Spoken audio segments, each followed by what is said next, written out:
I got my mind on my money and I'm dreaming about getting us all paid. Mr. Go-Getter, Mr. Assertive, Mr. Initiative. All right, folks, what's up? It is a long-awaited 2 games have passed Commanders cast with the Burkett boys. John Burkett here with my son Austin.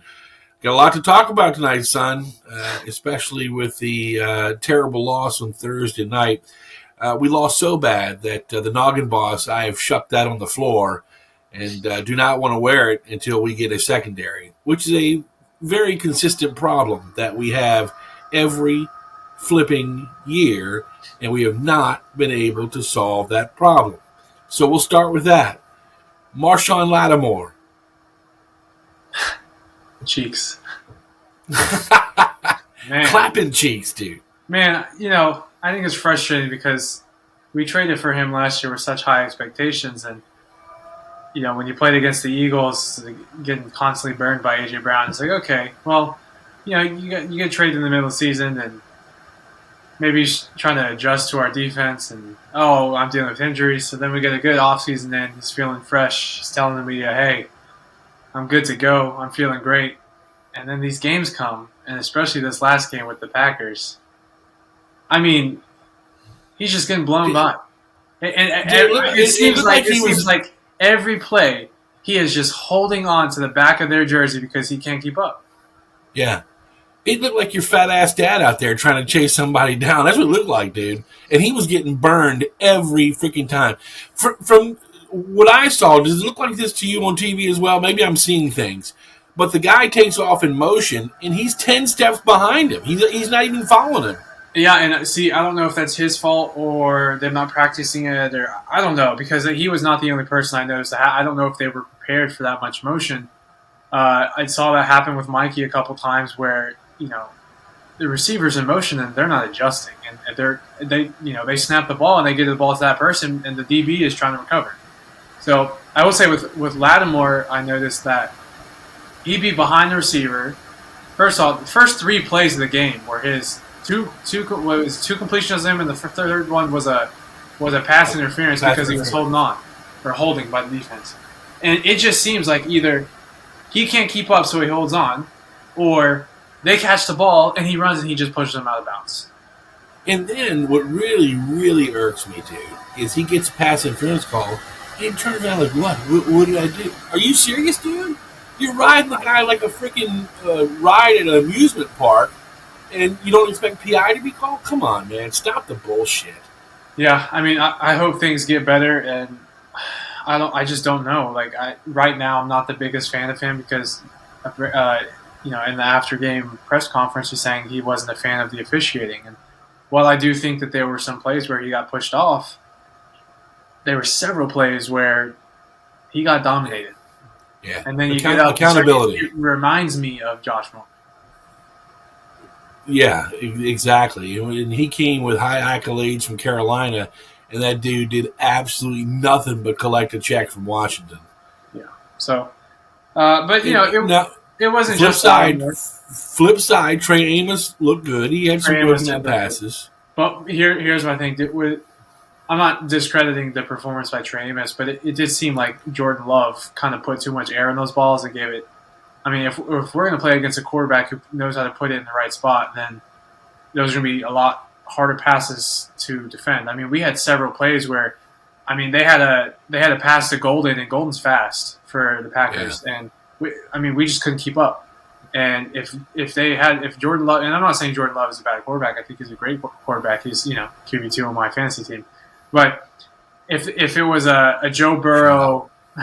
Joe, speaking of, you're dominating a fan. You're beating my ass in fantasy this week. No, not our league. The family league, you are. The family league, I am. Yeah, yank off. You like a drum. Yeah. Anyways, no, I do see that being a problem in the future because I think we got lucky. I mean, the play that really stood out for Amos this last week was when he knocked it out in the end zone.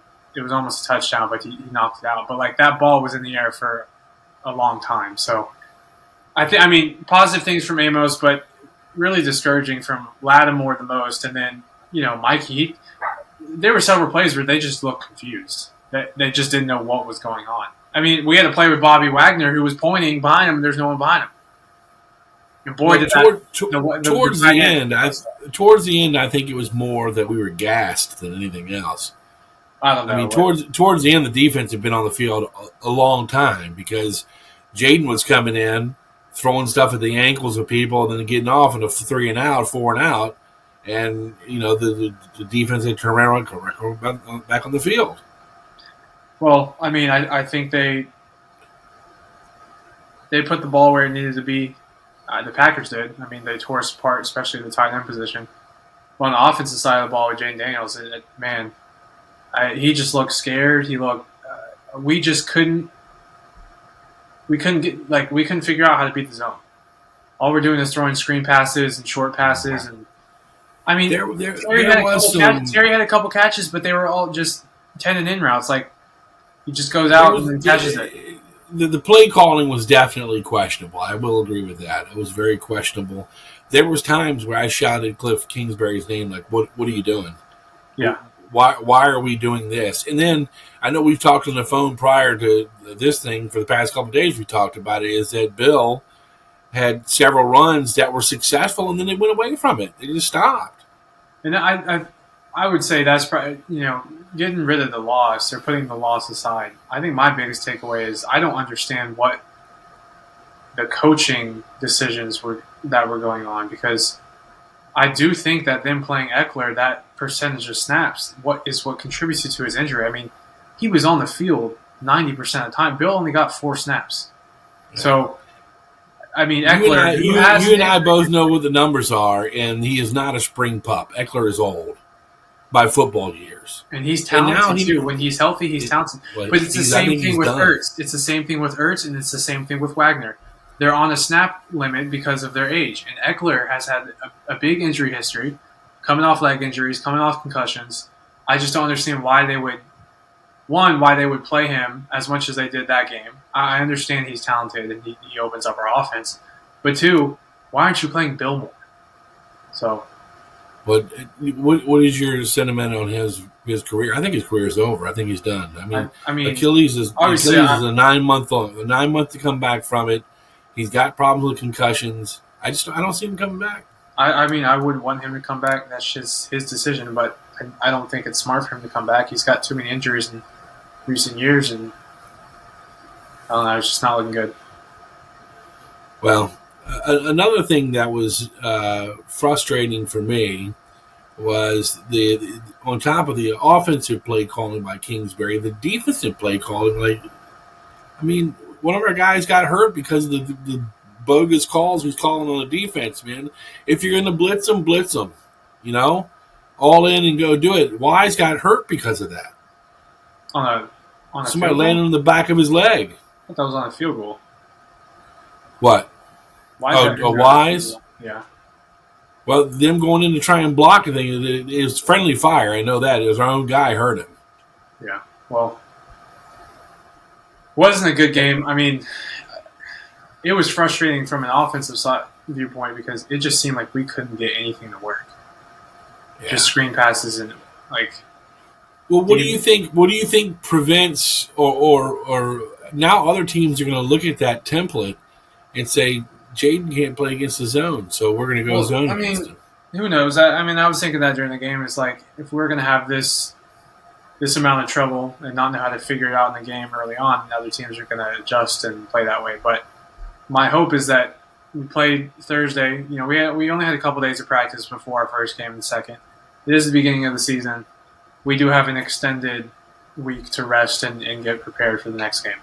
Yeah, so 9 or 10 days. Hopefully we see something better next week. Well, talking about the second week here, and obviously the Commanders played Thursday night, but some games today on the slate, dude. Man, there were some good ones. I was surprised at how good the Giants played and how good Malik Neighbors and Russell Wilson looked, even though Russell shit the bed in the overtime. But they look good. Yeah. Brandon Aubrey, best kicker in the league, as always. 64 yards this in the overtime.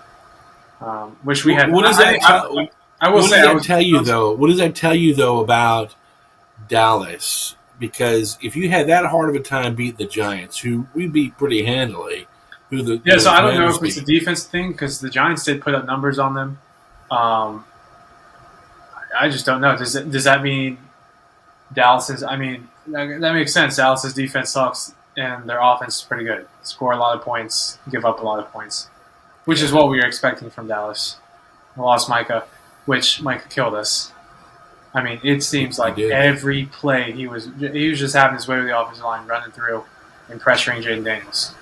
Every play. But here's the thing. I don't want to get too discouraged because I think Green Bay is a really good team. I think Green Bay is. But I look at that Green Bay game Thursday night. You see our guy missed 2 field goals, right? Could have been 27-24. The tone of that last offensive stint would have been way different, and I think calls would have been made differently if we were going for the win or going for the tie. But we weren't in reach. It was 27-18, 3 minutes left, 2 minutes left, or whatever. We weren't in reach. I want to say we had 2 times. Was it the end of the first half that we didn't use any of our timeouts? No, yeah, like not the second half. It was first half. First half, and I'm like, what are we doing? Why aren't we just bad? And Quinn blew that call towards the end of the first half where they could have scored 3 points, but they didn't because the time ran off the clock and all that stuff. So, and that's a crucial miss because he missed that field goal, right? And then they turned around and did 2 plays and they kicked a field goal. It went up 17-3. Well, all around, I just was not pleased. It was not fun to watch. All right, we're going to take a quick break here on the Commanders Cast. Come right back. We're going to talk just about what we were just talking about, the Commanders kicker situation and what we hope for as far as what Austin and I hope for happens to their kicking game. Hi, this is Steve with No Limits Custom Apparel. Look, you need custom apparel done, shirts, hats, whatever you need. Give us a call, 804-243-4402. Now back to the Burkett boys and the Commanders Cast. All right, welcome back to Commander Cast, the Burkett boys. John Burkett, Austin Burkett on the other side of the screen. Before we went to break, we were talking a little bit about the kicker situation and Matt Gay and how many he missed in Thursday night football. And, prime time has never been one of our things. But Matt Gay looked especially bad in prime time. And you're not talking like what this guy was doing today for the Cowboys, taking 64 yarders. You're talking 44 yards and this dude is missing. So what do you think is going to happen? I tried to ask our buddy Lake Lewis Jr., the NFL insider, on the phone. He thinks they're going to bring competition this week. What do you think? Yeah, I mean, coming off a game where the missed field goals would have made a huge difference, I think it's only fair. And we're not the only team that's saying that. We see a lot of other teams. The Falcons have brought in a new kicker, Young-Ho Koo, which, by the way, if you remember the game we went to last year, I got the picture. Young-Ho Koo is not doing good this year. No, he blew the first one, right? First week. Yeah, I'm pretty sure they're bringing in a new kicker because he sucks now. So do we go get him? No, absolutely not. No, I mean, so who do we get? Who do we go back to Zane Hernandez or Austin Reichert or who do we pick up? I don't know because with kickers it's like fresh starts. I don't know. Like some kickers do better in different areas because it's a fresh start. It's a mental game for kickers. Who knows? I think Moses Moody's on the market. 49ers cut him, or I don't know if they did, but I think he's on the market. This is long before your time. But the Redskins and the Commanders, they haven't had a good kicker since Mark Mosley, which is a long, long time ago. I mean, that's a kicker that you knew in the late 80s, in the 90s would get up, and if he had to kick a field goal, you knew it was going through the uprights. We haven't had something like that in 35 years. Yeah, the kicker was, not like figuratively. The kicker this week was kind of hard to see us playing against McManus, who we signed last year but then cut because of the allegations. But he's doing really good at Green Bay. So yeah, he missed one though. He did miss one. I think he would have been better than Gay. Yeah.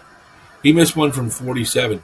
I think who I've got my eye on from afar is right now he's playing for Buffalo, and that's Matt Prater.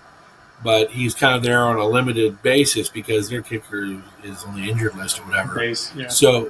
So when that guy comes back, maybe they put Prater up on the waivers and maybe we pick him up because even though he's 41, dude, he's pretty good. He's hit some clutch field goals already this year. Yeah. So that's the way we go. I think we have a lot of other issues to address, including our secondary.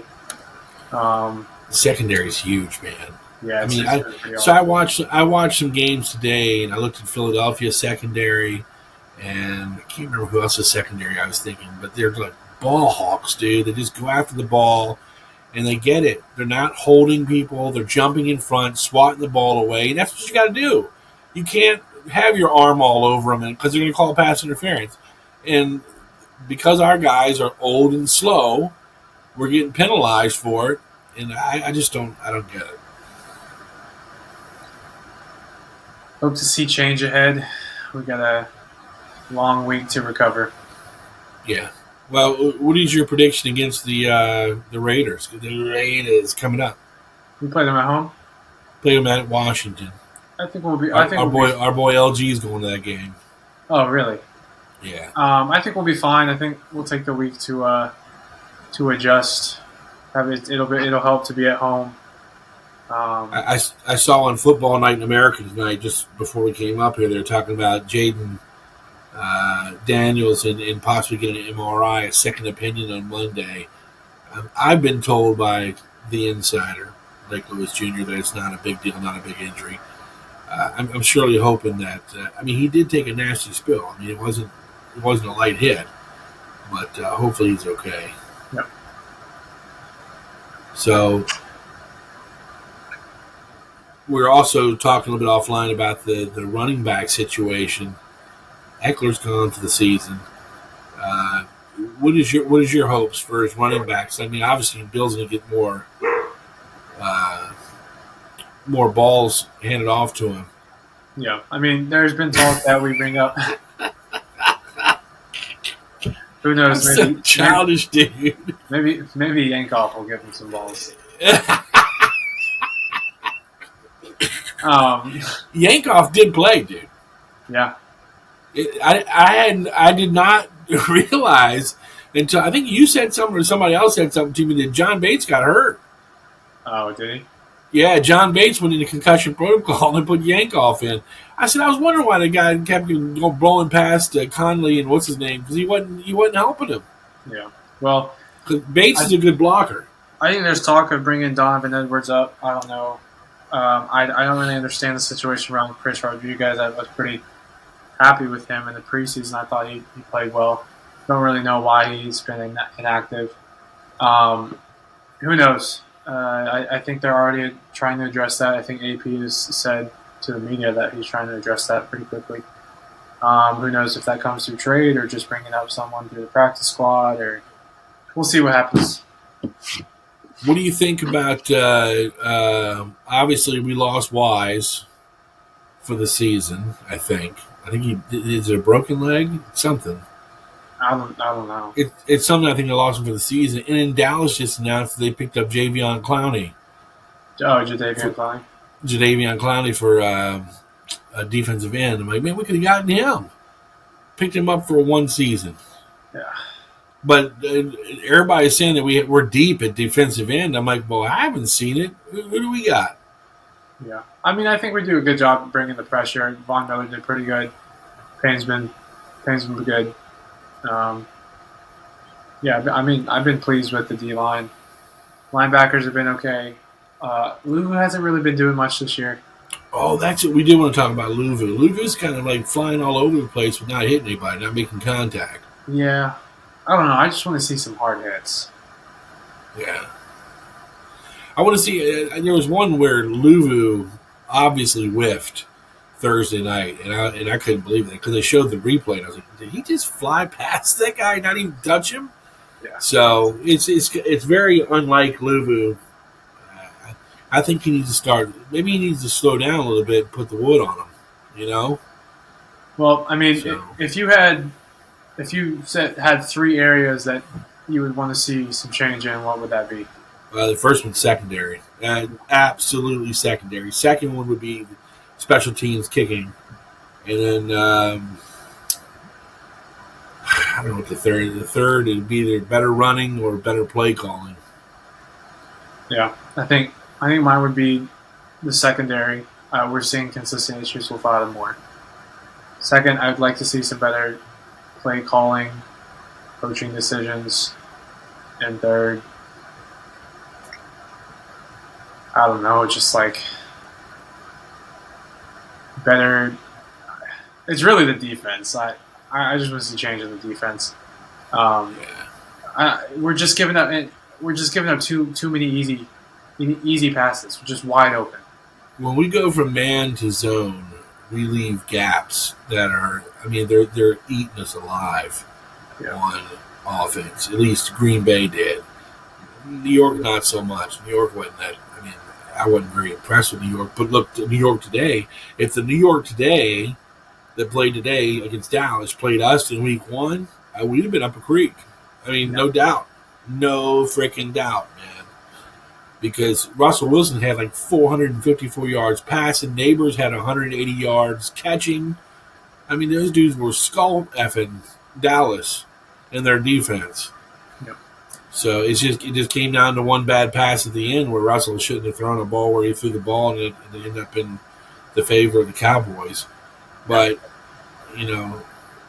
there was a couple times against Green Bay where I saw Jaden just throw the damn ball in the dirt, and I'm like, this just doesn't even look like a guy. It's like he's in sync with what's going on. So NFC East standings are Eagles, Commanders, Cowboys, Giants. Giants are 0-2. Yes, Eagles. We have a win. Commanders. Eagles have 2 or 1 win. So Eagles, Commanders, and Dallas.